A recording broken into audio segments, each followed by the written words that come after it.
What up, internet people? Today I'm gonna talk about the testing center. So you've done all your studying. It's time to go take the test. Going to the testing center. What happens at the testing center? What happens after? And what you can expect. All right. So I'm gonna tell you what I do when I go to the testing center. So the morning of my test, I always schedule my test in the morning, usually first thing, so 9 a.m. whenever the testing center opens. And in my area, we have Pearson View testing centers. So those are the testing centers that I'll be describing when I'm describing the testing center. It'll be a Pearson View type of testing center. I know they got other kinds. I'm pretty sure they all have the same protocol. So, I'll just tell you what happened. So whenever I'm taking a certification exam test, um, really the first thing you have to do is schedule the test with the testing center and um, show up on the date. They ask you to bring a driver's license or uh, one or two forms of ID, um, and then you go. I would suggest leaving everything in your pockets, in the car. I know sometimes we end up with a whole bunch of stuff in our pockets. Um, don't take all that stuff into the testing center with you. All you need is your wallet or your purse and your keep car keys. That's all you take inside with you. And when you get in there, they got lockers on the wall. So you have to take everything out of your pockets, take it over to the lockers, get a locker, put everything out of your pockets in the locker, and before they'll let you in the actual testing center room.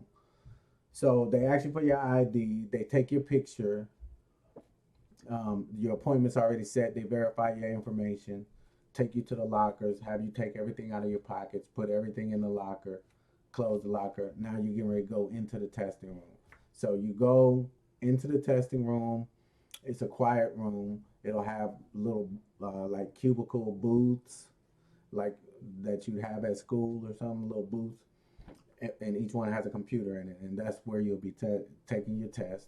There's cameras all over the room, so they can see and hear everything that goes on. They'll give you like one of those dry erase boards, a little marker for you to, you know, scratch pad on, but you can't have your own paper or anything like that.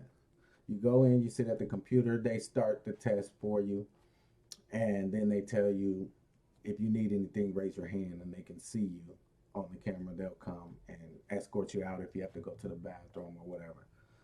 So when you start the test asks you some basic questions. I don't even remember what they are.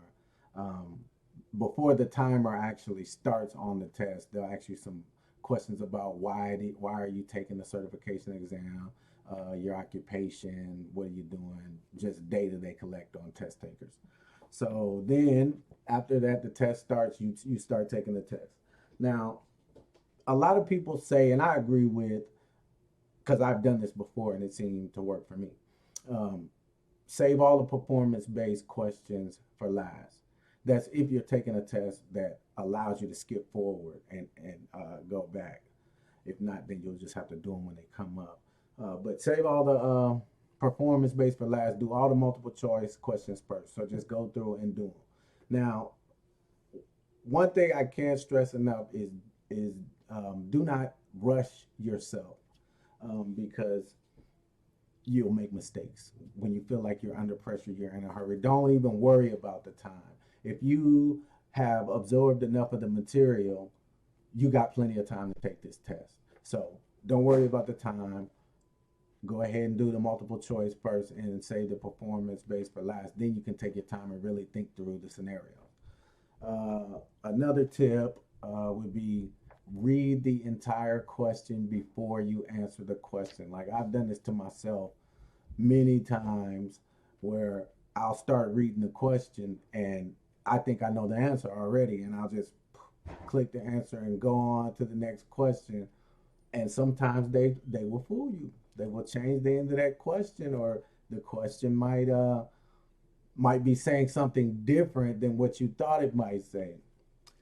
So it's very important to read the entire question, read it twice, and then answer. Be confident in that answer, move on to the next question. Um, and you just follow that little plan all the way throughout the test taken, and you'll be able to pass that test, and you'll do all right on it, right? So then you raise your hand. You somebody will come get you. You let them know you finished with the test. I think the test will alert them when you're done. It'll tell you right then and there if you passed, how much time you had left, and that's it. How much time you had left if you passed. I think there's a couple survey questions. You're done. Now you go out. Then you go back out of the testing room in the area where the lockers are, and the whoever's sitting at the front desk will have a printout for you, and it looks like this, and it'll say right there whatever certification you're taking.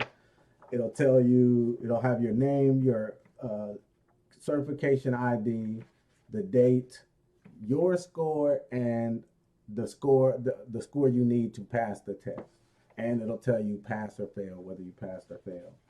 And then all the questions that you got wrong, it lists them down here at the bottom, and it tells you what you need to go back and study so that you can be able to answer those questions correctly. So it gives you a little tip, so you ain't just flying blind. You know kind of what you need to work on a little bit more. But if you pass the test, you passed. You want to work on that other stuff as you go forward, but you're done as far as the testing center is concerned. So you'll get this. You'll leave the testing center pleased and happy knowing that you passed that hard test. And yes, the test it's kind of hard now. I don't imagine it was supposed to be easy, and it's not. But you can do it if you study, right? So then after you get home, you happy, have your little celebration, think about your next move as far as your IT career is concerned. And then you'll receive an email from CompTIA giving you your past results.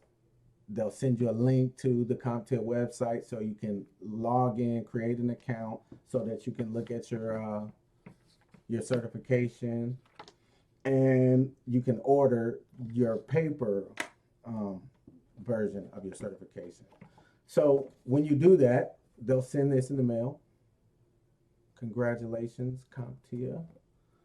And hopefully it's not folded in half, because the USPS loves to not care very much about people's packages. So then here's what you find inside. This is what the certificate looks like. I don't know which way to put my head. It's like, oh, it's in the way. Anyway, this is what the certificate looks like.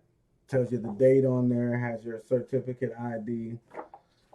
Pretty nice, comes in this little folder. You also get one of these. It's a little identification card, has your name, your certification ID, has the date that you became certified and the expiration date, and tells you what certification. So I thought that was pretty neat that they give those out with the actual certificate. And yeah, that's about it. That's pretty much the process. Like I said, you would sign up for to take your test after you study for at least 2 months, and that's if you study every day. 3 months will probably be more better if you don't have time to study at least 4 hours every single day. So after you do that, you schedule your test and you go take the test, and then you pass that thing and you move on to what you're gonna do next. Now, CompTIA has three main base certifications: A plus, Network plus, Security plus, and a lot of people, this is how they start in the IT field, and I think it's good advice. I would do it again. Um, Start out with the A plus, move on to the Network plus, get your Security plus, and now you've got the CompTIA trifecta, the three main base certifications, and you can decide what you want to do with your IT career, whether it be in networking or it be in security or it be in cloud or it be project management or it be coding or it be Linux or it be whatever, once you get that base, then you can decide where you want to go after that and get your and follow that career path and do your thing. So that's about it. I'm gonna wrap this video up. I didn't expect it to be long. Just wanted to give everybody kind of a feeling of what it's like to go to the testing center and take the test and what you can expect and what you'll get out of it. And with that, I'm gonna end the video. Have a good evening. Like, subscribe. If you have any questions or comments, please leave them below. Thumbs up. Have a good one.